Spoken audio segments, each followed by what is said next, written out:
چین کا ٹکس انشا۔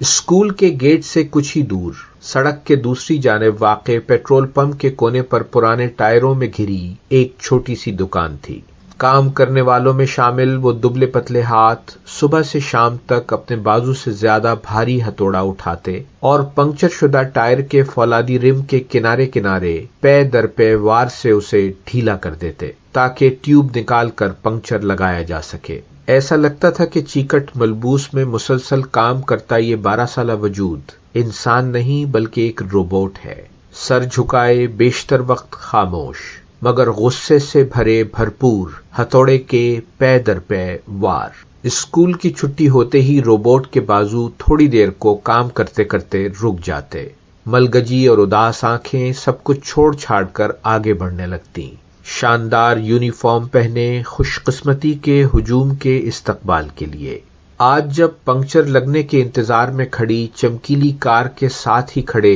دو بابوؤں میں سے ایک نے دوران گفتگو اپنی دلیل کو مزید وزنی بناتے ہوئے یہ کہا کہ ہمارے نبی اکرم نے فرمایا ہے کہ علم حاصل کرو خواہ تمہیں چین ہی کیوں نہ جانا پڑے، تو گمسم کام کرتا روبوٹ ایک لمحے کو رکا، ملگجی آنکھیں اوپر کو اٹھیں، پھر اس نے ایک بالکل بے تکا سا سوال کیا، باؤ جی کتنے تک کا آ جائے گا یہ چین کا ٹکس؟